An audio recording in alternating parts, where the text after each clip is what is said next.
In one situation, they used social proof to reduce fear of dogs in nursery school-aged children.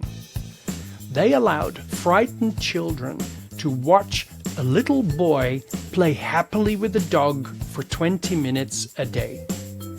After only 4 days, 67% of kids were happy enough to go into the playpen with the dog and stay there petting and scratching the dog while everyone else left the room.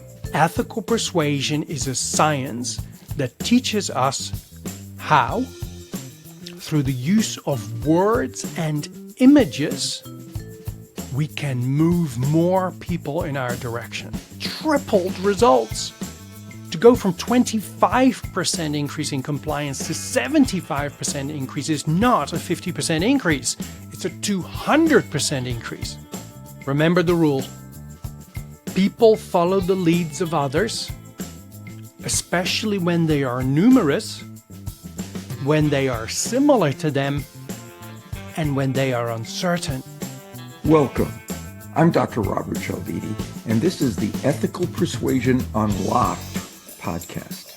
Here, you'll find lessons from the science of persuasion and business growth strategies to unlock the success that has always been yours.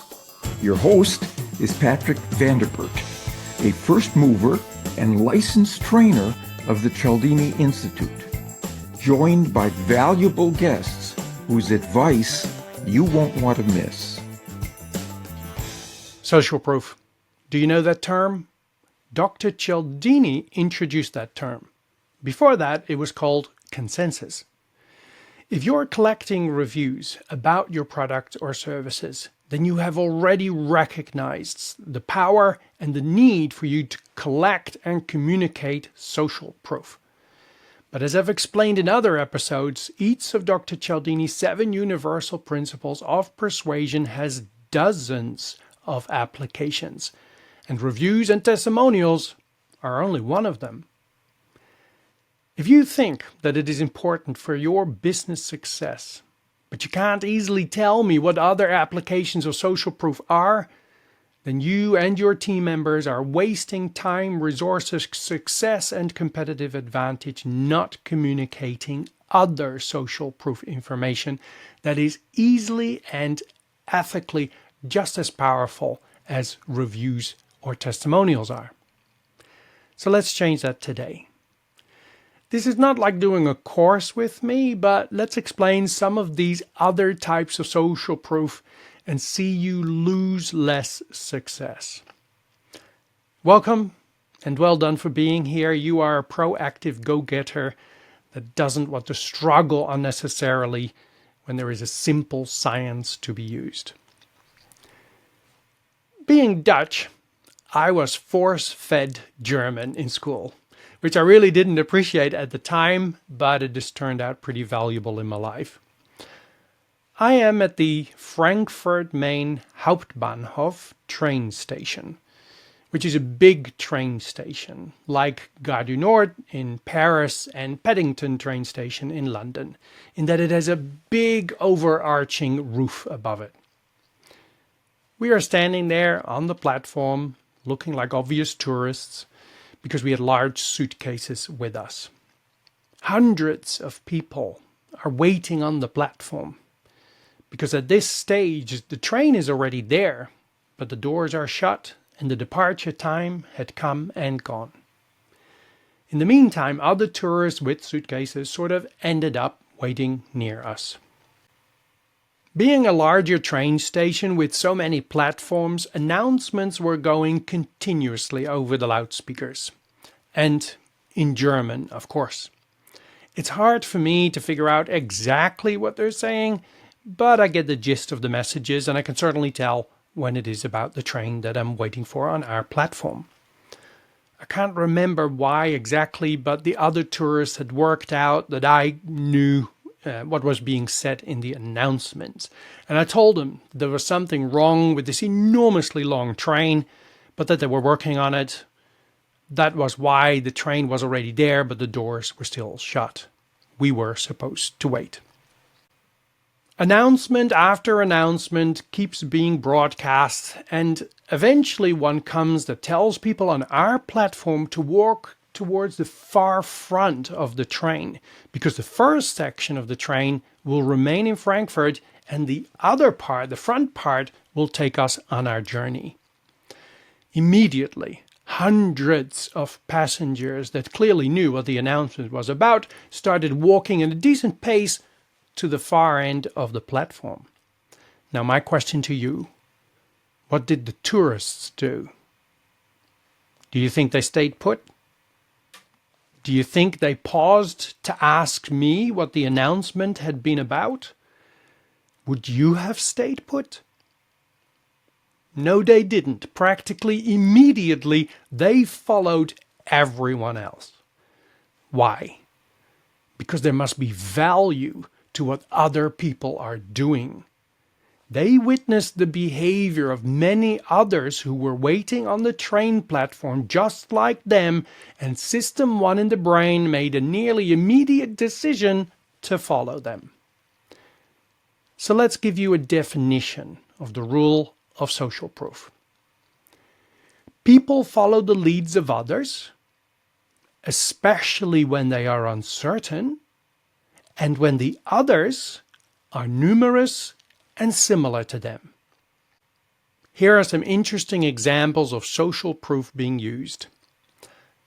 After acquiring some small grocery stores in 1934, Sylvan Goldman invented the shopping cart when he noticed that people would stop taking products when their handheld baskets were full.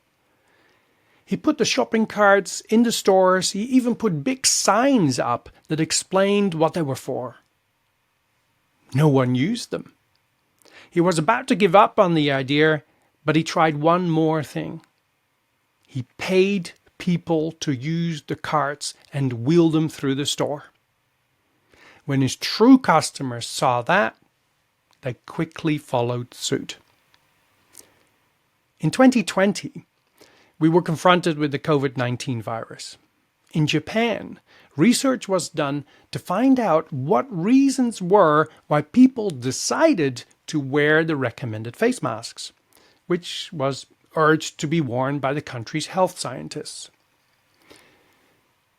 They analyzed multiple reasons why someone could decide to wear a mask, like the perceived severity of the disease, the likelihood that wearing the mask would protect the user, the likelihood that wearing it would protect others. Only one factor had a major impact on people deciding to wear the mask: seeing other people wearing the face masks. Social proof also works on kids.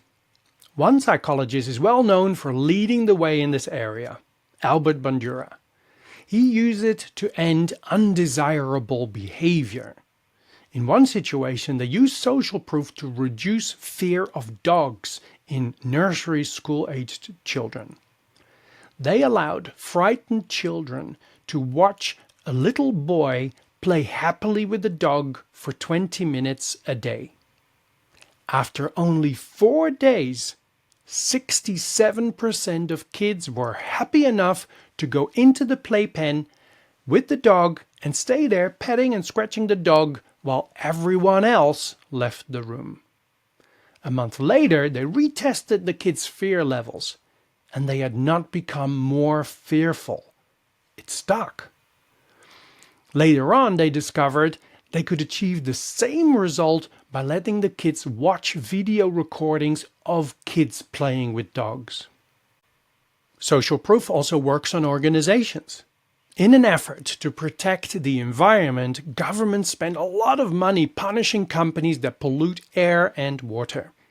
A lot of those efforts seem completely wasted because polluters ignore the rules or are willing to pay the fines because, well, they're smaller than the cost of rebuilding their processes. Some countries have been benefiting from a much more cost-effective approach to achieving compliance by using a strategy that is powered by the principle of social proof. by scoring polluting firms within an industry and share their score and that of other firms with them, a much larger percentage of those who see that they pollute a lot more than the majority of other firms then make the changes to follow their example. Social proof also has a dark side. When Netflix premiered the series 13 Reasons Why in 2017, in which a young high school student commits suicide and leaves 13 tapes behind that explain the reasons why, in the 30 days following its launch, suicides amongst young adolescents went up by 28.9%. And you want to hear something shocking? Netflix is still making that available for your kids to watch right now in 2025, going into 2026. More on the dark side later. For those who are paying close attention, there are 3 factors in that definition of social proof I gave that make social proof work harder. We call those amplifiers. The numerousness of others, the extent that they are similar to us, and whether or not we are uncertain. Just like the principle of authority, which I will dive into in an upcoming episode, people pay a lot more attention to the information related to the principle of social proof when they are not sure what to do, what to think, or not sure about you. Let's imagine a situation that we've all been in. Walking through the entertainment district of the city, restaurants everywhere, and you and your partner are looking for a place to have lunch or dinner. As you're walking past the restaurants, with perhaps terraces outside of them, you are consciously or subconsciously noticing how many people are there. Some restaurants are practically empty. Some are maybe, let's say, a quarter full. And some are fairly busy, with maybe a quarter of tables left. As I explained in episode 2, where I elaborated on the science of human decision-making, the intuitive part of your brain, which is in charge of most of the decisions that you and your audience make, analyzes the situation in front of you without you having much conscious control over it. It works fast and realizes that restaurants where there is almost nobody inside means that many other people like you, hungry, looking for lunch or dinner, are choosing not to enter those restaurants. If other people are choosing not to go to that restaurant and would rather go somewhere else, then it's probably the right decision for us to not go there either and go somewhere else. Depending on whether you are perhaps early for lunch or dinner, the restaurant with seemingly a quarter of seats and tables filled will give us a lot more confidence that we will have a good experience there. When System 1 observes a restaurant that a lot of other people are choosing, this indicates to us that we will likely have a good experience going to that restaurant. Now, having said that, if you were familiar with this city or this area, or you were familiar with the restaurants, if you had dined in quite a few of them, if you had enjoyed quite a few of them, and you would walk past one of the restaurants that you knew provided good service and good food, then you'll be less likely to be persuaded by seeing greater numbers of people in other restaurants.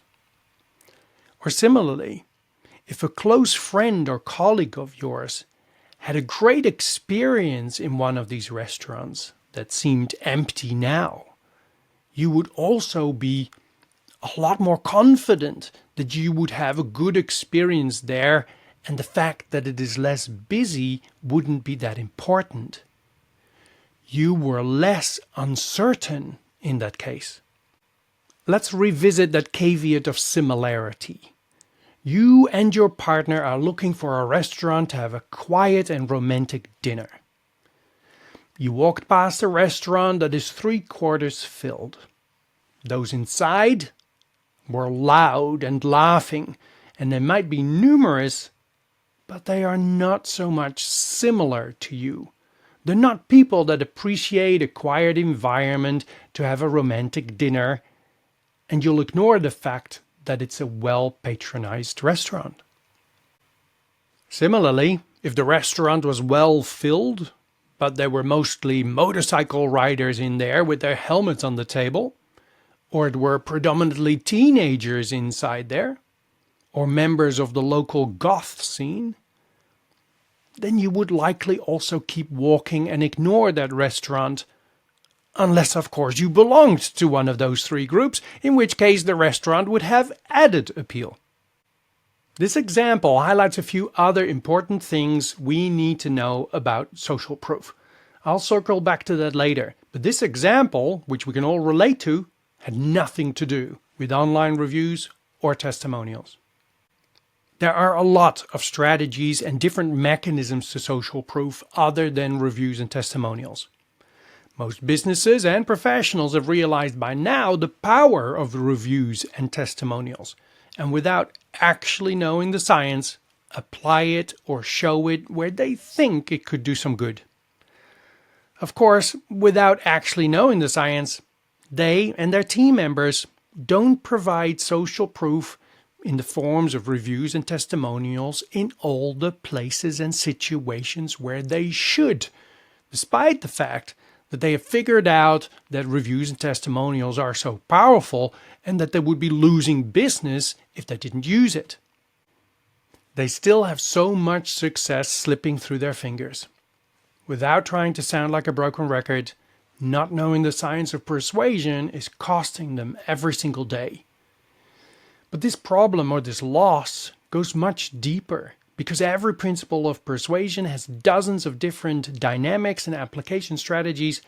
And if you think that reviews and testimonials are something you should not do without, then you're going to regret not educating your team about ethical persuasion when you figure out how many strategies and nuances you've been neglecting to ethically use since you've been in business.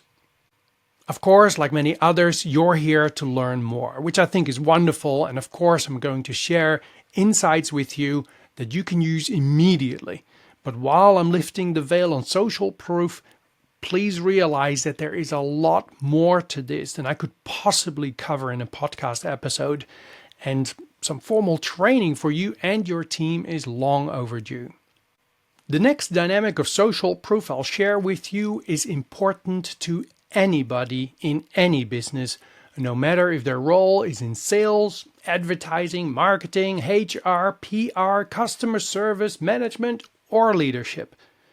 But it should especially excite those people who are involved in, let's say, the visual industries. And by that I mean corporate photographers, videographers, social media marketing managers, advertisers, and web developers. These are businesses that charge others to take on the awesome responsibility of driving business in the door. They are like salespeople completely dependent on their persuasive abilities. I think it's not unreasonable for their clients to expect that these professionals have had formal training in the science of human decision-making and persuasion.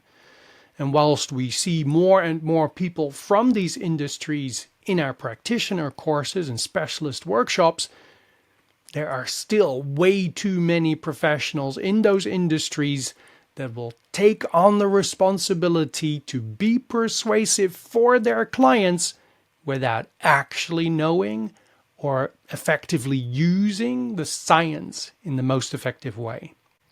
You can just imagine how much easier these professionals would land clients and keep them loyal to them if they could demonstrate to potential clients that they had received formal training and were certified in persuasion science. Or how much harder they'd find it to persuade clients to use them if they were not trained and the competitors were and were boasting about it.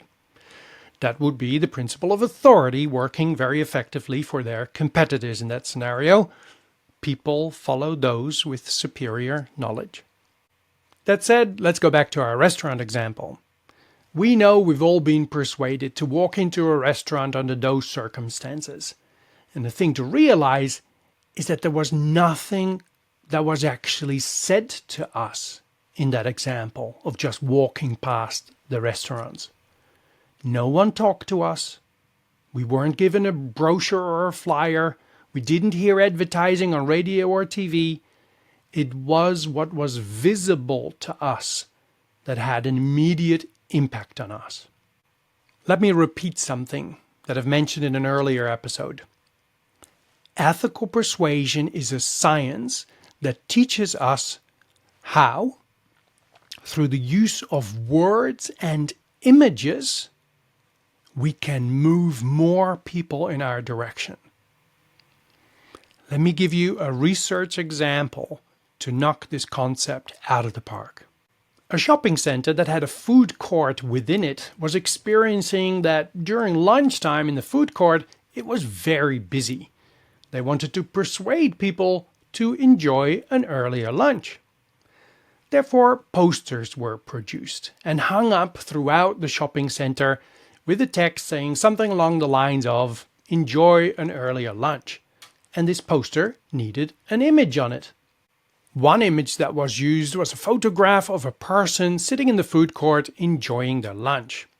This, combined with the encouragement to enjoy an earlier lunch, produced a 25% increase in the number of people who enjoyed lunch before 12 o'clock. A significant result that the client, in this case the shopping center, and the advertising agency or department or photographer would have likely been very happy with. But another test was done. Another poster with the same text but a different image. This image resulted in 75% more people enjoying an earlier lunch. I'd like you to take a moment and think about that really hard, especially if you're in those visual industries. I mean, it tripled results. To go from 25% increase in compliance to 75% increase is not a 50% increase. It's a 200% increase. What change in the image shown to people would produce such a big impact on the results? It is good for anyone to have a good hard think about this, but especially if you're from those visual industries. Can you think of an alternative something to show that would recover an added 200% increase in results that were clearly available to this client, the shopping center in this case, but dependent on the knowledge and application skills of the visual artist who charges others to be persuasive for them? If you like, pause this episode, take a few minutes and come up with different images that you think will prevent that available 200% in results from being lost. And then come back to this episode. Okay, so what prevented that available added 200% in results from being lost? The first poster was an image of a person enjoying lunch in the food court. The second poster was an image of multiple people enjoying lunch in the food court. Now, I've told you it's simplicity itself, right? Remember the rule. People follow the leads of others, especially when they are numerous, when they are similar to them, and when they are uncertain. The difference between the two images was just achieved by applying one of these amplifiers, numerousness. I hope this example shows you that this is not difficult, but it does require someone to have an in-depth and full understanding of how the principles work, what activates them, what amplifies them, and to have that habit of always looking for them, the application skills to use the dozens of strategies that are available for each principle, and lastly, the confidence to apply this continuously and successfully in the most effective way. Anything less than that, and we are losing success every day for ourselves or for others. Now, when it comes to images, it actually also works in relation to the images that get formulated in our own mind. Images we see in our head produced by us. But that might be a topic for another time. Let me bring this insight back to a situation we can all use even if we don't work with images. And I will keep to the concept of reviews and testimonials that we're all familiar with. By the way, the topic of online influence or persuasion in a digital environment or persuasion whenever someone looks at a screen is a whole additional topic that we can assist you with or train your team members in. When it comes to social proof in the form of reviews and testimonials in an online environment, most businesses, led by their web developers who don't know the science very well, sprinkle some social proof in the form of online reviews over the website, especially on the index page. They often completely neglect to put any persuasive information that appeals to the intuitive, primary decision-making part of the audience's brain in the area above the fold, which is what you see on the top of a website without scrolling. But they often put testimonials somewhere lower on the homepage. It's good that it's at least there. But when it comes to pages where we hope to elicit a particular behavior from our visitors, they often neglect to use social proof in any form. On product pages, and especially on checkout pages, the application of some genuine testimonials can have a significant impact. When the website analyticstoolkit.com added 2 testimonials to a sign-up page for a free trial, leads increased by 9.26%. The topic of review scores, like getting a 5 or 4-star review from a client, is a whole different and fascinating topic that we will talk about another time. For now, I'll leave you with a question to ponder in relation to that. When it comes to the review score that we want our clients to leave for us, we of course want them to leave a 5-star review because we want them to be perfectly happy with what we've done for them. But when it comes to the average review score that you might see for your business on a search engine, what is the ideal average score that you would like to be showing there? In other words, which average review score is the most persuasive to encourage people to want to reach out to you or want to do business with you? And while you think about that, I will tell you that the ideal average review score is not 5. Moving on. When it comes to using reviews and testimonials in any other setting than online, we must realize how big an impact it can have on our results if the social proof is numerous and those featured are similar to our audience. Imagine your sales team going into a presentation with a potential client, or your HR department communicating with other team members about the upcoming training that they really want them to engage with, because of course persuasion science is not just about sales. If they go into those situations with social proof in the form of testimonials by 3 or 4 other people, they would likely be more persuasive if they provided evidence of more people who were happy after having taken the action that you are recommending. Of course, it doesn't mean that you can confront people with a wall of 10 or 20 lengthy testimonials, which your audience wouldn't even have time to read during your presentation or pitch. But you could display more opinions of others if you extracted the most important words or phrases from within their testimonials. Here are some phrases extracted from longer testimonials about my training. Perfect blend of self-motivated learning and collaboration. Dr. Joanna Gray, trainer, momentum management. Absolutely practical outcomes. Tom Ryan of Tom Ryan Vendor Advocacy. Significant improvements to my sales outreach skills. Mark Sanders, CEO of Ticker. Coaching sessions help me to put theory into practice. Anna-Marie Timmermans, relationship coach. Transformative. Fusha Naskbar, Keysight Accounting. This should be the next piece of professional development you undertake. Ken Thomas, founder of 10 Club. Any organization where getting to yes is crucial, book Patrick. Rick Schnabel, Life Beyond Limits. We are already thinking about how to apply some of the strategies in our day-to-day. Craig Shaw, Director of Home Loan Partnerships at Westpac. I absolutely loved it. Rhiannon Lambert, St. George's Bank. Those are just some testimonials of people who have enjoyed my training or keynotes.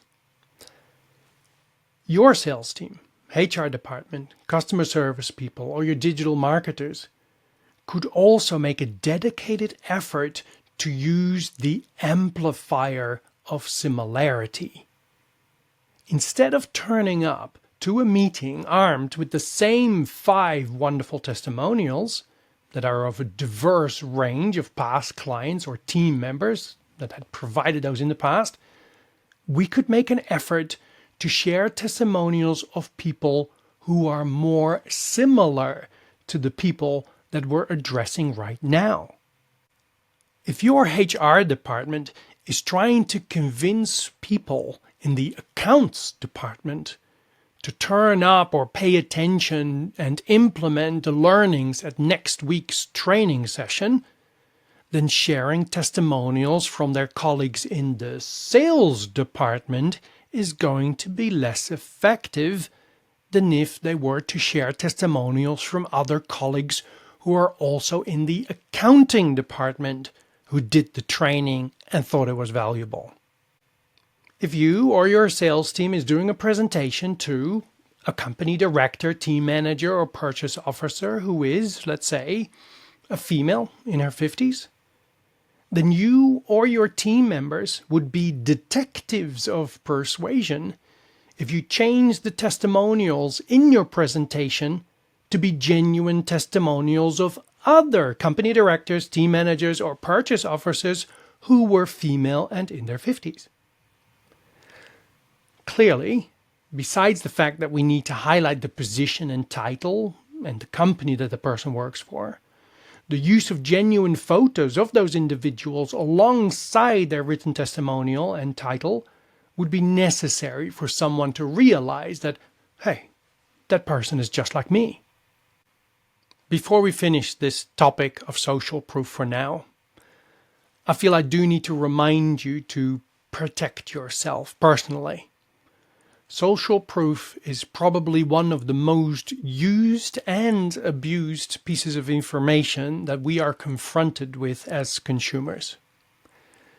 You need to realize how lightning fast System 1 in your brain will make decisions for you based on any information that is related to the 7 principles of persuasion, including social proof. Now that I've warned you, and you're learning a little bit about social proof in this episode, you'll be building your defenses against this automatic reaction you likely have to social proof information.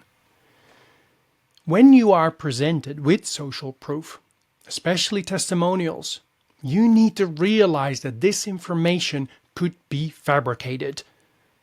For as little as $5, unethical businesses are obtaining video testimonials from people who have never used their services.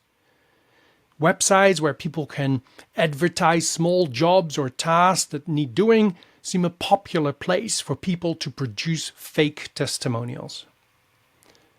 More and more businesses are finding themselves in hot water with authorities over the use of fake social proof. Here are some examples. Sunday Riley Skincare was charged for posting positive customer reviews that were actually written by employees. Sony Pictures Entertainment arranged for employees to act as fans praising the film The Patriot and got caught. The advertising agency responsible for the launch of Apple's first iPhone in Poland admitted to hiring actors to form queues in front of 20 stores around the country. So be careful out there. We don't want to use persuasion science unethically, because research has shown that it may lead potentially to short-term wins, but it is long-term disaster. Ethical use produces short and long-term success. This type of information is so powerful in changing our behavior from within that we should not fail to use it ethically so that both sides win. But we should also come down hard on businesses and individuals who try to deceive us with this powerful information. How dare they? So make sure you are on the lookout for false testimonials and other forms of social proof. If it is the only piece of information that you might base your decision on, it might be wise to put the brakes on and investigate some of the social proof. Look up those people featured on the social proof on social media using their name and title. Send them a message. Sorry to bother you. I was recently visiting this website, or I was presented to by this company, and they claimed that you had a wonderful experience with them. I just was wondering if you could confirm that that was the case. And if you catch someone out trying to manipulate you, and clearly many others, with false persuasive information, I say make a dedicated effort to expose them. How dare they? Notify the authorities, all your friends and business associates about your experience with this company. Before we end and just touch on the dark side of persuasion once more, a final reminder. We have created, for your benefit, a complimentary community where you can have easy access to these episodes. Actually, you get early access. You'll be able to track what you have and haven't watched yet. You'll find the free giveaways of myself and my guests in one easy location. And we'll be hosting exclusive online events for my community members, where you'll have an opportunity to ask some questions.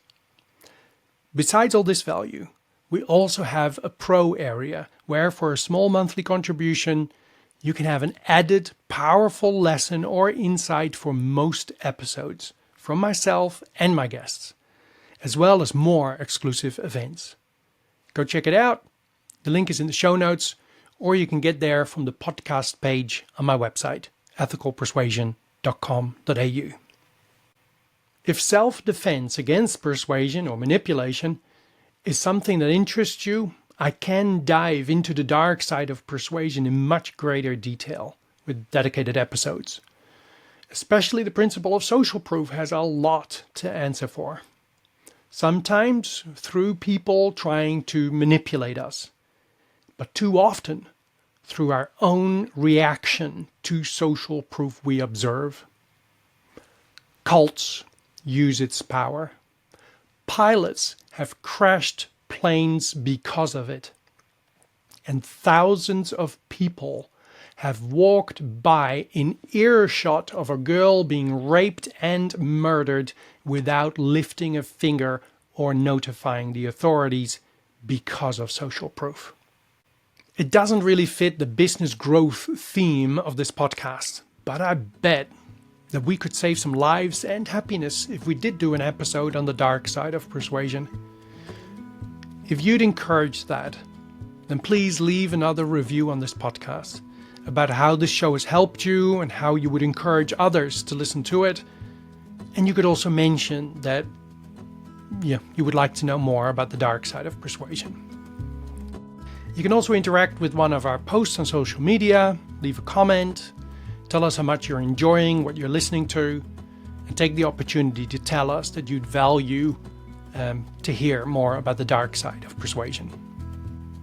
We are already noticing increased downloads of these episodes and hear of more and more people who are actively sharing these podcasts with their colleagues, friends, and loved ones. That is a wonderful compliment and a nice way for you and me to make the world a better and more successful place. Thank you. Please keep doing it. Until next time, I wish you an influential future in which you'll hear no less often.